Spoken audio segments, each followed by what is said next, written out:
People who work in morgues or with the dead, what is the creepiest thing you've witnessed? If someone's been down for more than a day or two, they'll start decomposing from the inside out. If the room is quiet enough, you can hear lots of gurgling and rumbling as the gases and fluids are moving around inside. And then you move them and they groan as the residual air in their lungs is forced out past their vocal cords. I work as a motor vehicle collision analyst. We get called to fatal vehicle collisions and reconstruct what happened/caused the collision, provide analysis, and provide courts with expert testimony. I've seen a lot of deceased persons and animals. I've seen almost every wretched way a human can died in a collision. However, there is one that stays with me every fall. Late October I get called out to a fatal single vehicle incident. The driver was traveling through a shallow S-curve but going too fast. She was not able to negotiate the first turn and her vehicle enters into critical velocity, the wheels buckle on the passenger side and she rolls. She was not wearing her seatbelt and through the first roll was partially ejected out the driver's side window. Her skull was crushed between the outside of the door and the road, and continued to flop partially ejected as the vehicle rolled. The skull was split from her left eye to the right rear behind her ear. This caused her brain matter to be strewn about the road and car. Her body was eventually thrown from the vehicle and came to rest on the side of the road. One aspect of the job requires an inspection of the bodies to look for evidence. I approached the body, that is facing upright on her back. The skull was very open and I could clearly see the inside cavity of the skull with no brain. The brain was deposited in chunks on the road and has a distinct smell. This scene didn't bother me at the time, I was more fascinated than anything at the time. A few hours later I get a call from my wife, just asking how the days is going. I told her I was on scene and couldn't talk too long. She then asks if I will be working late tonight or be home on time because tonight we were going to be carving pumpkins with the kids. Years later I still can't carve pumpkins and kids have no idea why. I work with a lot of hospice patients so death is a common occurrence in my field.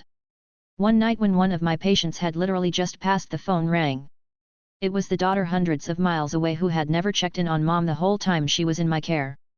She sounded panicked and asked if mom was okay. That timing always weirded me out because it really seemed like she somehow knew something happened with her mom, who near the end was confused and constantly insisted she needed to find that daughter. My wife is a mortician. She's had quite a lot of wacky experiences.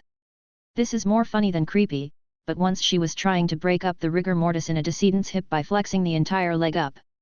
Her grip slipped and the leg swung down, the heel cracking her right in the face, resulting in a black eye. She had to explain to people that she's not in an abusive relationship, she just got kicked in the face by a dead guy. I watched 2 young children's corpses fry with electricity. We responded to an electrocution. A fault caused electricity to be traveling down the stabilizing cables of the electrical pole. A little kid touched that cable and got shocked, causing his hand to grasp tighter. His little buddy must have seen it and grabbed him. By the time we got there they were both dead, but still electrified. We couldn't safely approach until the electricity department cut the power. So we sat there and watched these 2 little bodies twitch and spark. Was like a horror movie. Had a gig doing overnight transport of dead bodies. Think black suit, white shirt, black tie, unmarked black van, and boss made us wear white gloves. He wanted us to look high-end. Needed to transport a recently deceased middle-aged woman, breast cancer, 250 miles in the dead of night from a hospital morgue to a mortuary near her extended family. It's been a solid 2 hours of total silence when the corpse lets out a low wail. Sounds like oh ho ho ho ho ho ho. I about shit myself as I swerve off the freeway and spray out a rooster tail of gravel and dirt. Even though, intellectually, I know this is just stomach gases escaping the body, I couldn't help but be a little freaked out. People who had been on blood thinner medication before they died can make for a odd scene. Saw a guy that had died looking out of his window, so he was discovered with his head on the windowsill and there was a thick column of jellied blood from his nose to the floor. It was a bit freaky. I was part of search and rescue for 3 years. I was in the scuba team, so we were responsible for finding the usually dead people at sea. The salt water adds so much horror to a body. Not to mention the fish that usually will start picking on a corpse sooner than later. My creepiest experience was trying to find the body of a Jane Doe was missing. She was a prostitute against her will, brought over by human trafficking. Turns out she slit her wrist parallel to her veins and jumped into this rocky and sharp outcrop into the sea. We went diving in less than ideal conditions. It was low visibility and waves. My scuba buddy and I were looking at an outcrop when suddenly out of the darkest a deep blue hand emerged from this little cavern in the rocks. It began twitching and moving, and as we tried to pull the hand, the rest of the corpse emerged. She was being picked on by Murray eels, hence the twitching, which emerged with bits of human flesh in their mouths. Her mouth was wide open in a scream position and her eyes were gone. You can see tendons and bones in her hands, and the sharp rocks tore her entire body to shreds in various spots. Her toes were mostly gone too, with some bits of bone sticking out. To this day it haunts me. The worst was pulling her out and swimming with the body as eels and fish followed us, occasionally picking on bits of flesh. Obligatory edit to say thanks for awards etc. I will try to respond to all the replies. Edit 2, changed the term sex worker to clarify that it was against her will as suggested by some Redditors. Before COVID, I worked at a funeral home that wasn't particularly well run. I was a funeral assistant, and one of the embalmers was notoriously difficult to deal with. Her name was AJ. About 4 days before this story, AJ had picked up a deceased man who had died of septicemia and who was to be cremated due to the fact he was already in a bad state on death. So AJ had the brilliant idea to leave this gentleman on the rolling cot for 4 days unrefrigerated, figuring it wouldn't matter since he was being cremated and it was a slow week. Of course, I got the job of moving him to the crematory with AJ. We walked into the embalming room and found that the decedent had bloated and was leaking a grey liquid sludge out of his urinary catheter onto the floor. If pestilence had a smell, it would have been this liquid. It smelled like a warning to the base lizard part of my brain. To describe this liquid as smelling bad is an understatement. The liquid was something you could feel and sense in the air.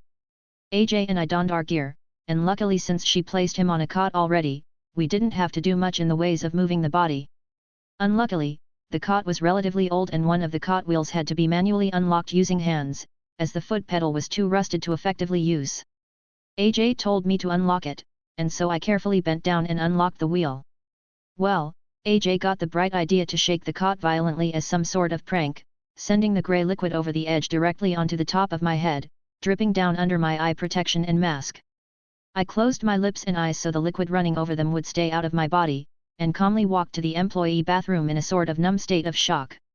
The funeral home owners saw my sludgy appearance and sent me home paid for the rest of the day. The creepiest thing is the fucking curtain of flies and maggots blanketing the floor of an apartment where a woman had been decomposing in the hot late August/early September sun for 3 weeks before she was discovered. I thought it was dark in that apartment, but there were simply that many flies caught in the glass covering the light bulbs. On the ceiling. The floor lamp. The stovetop light.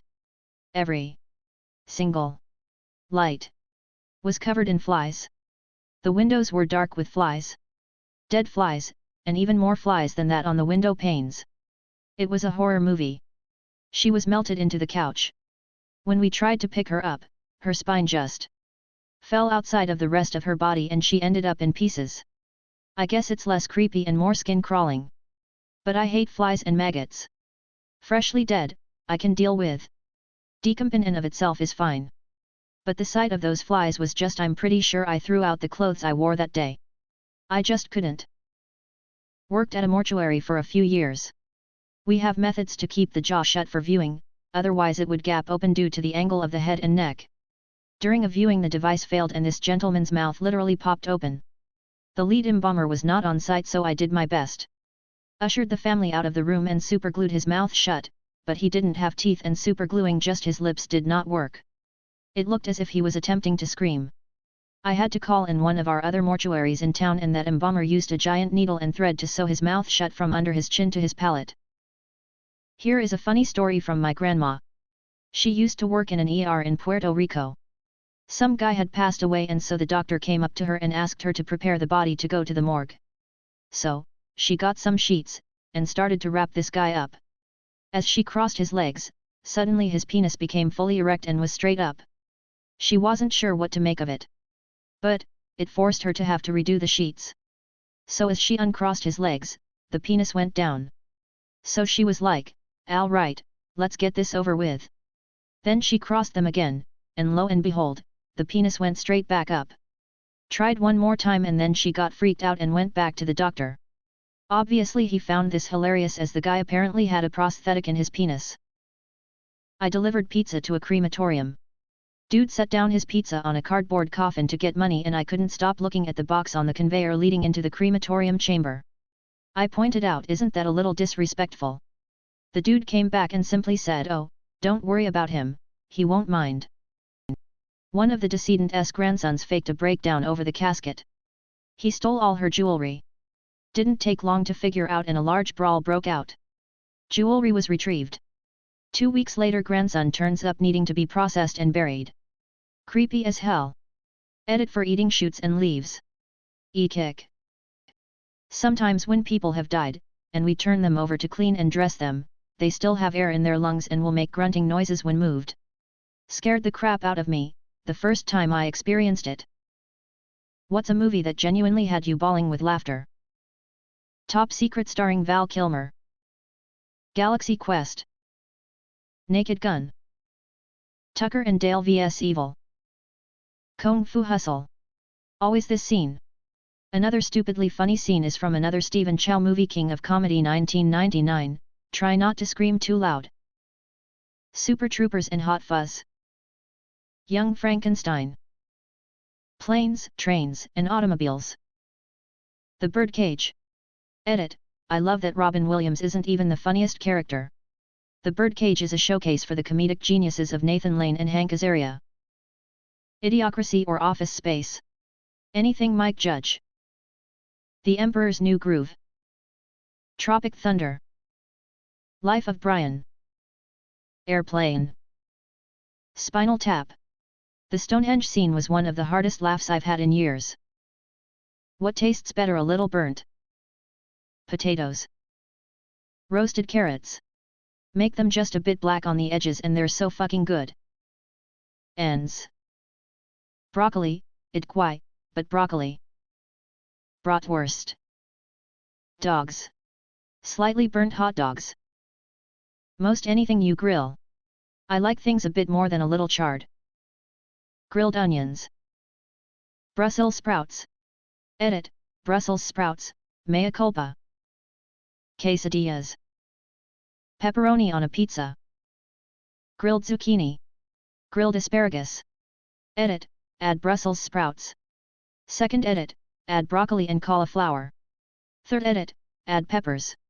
Fourth edit, apparently also eggplant.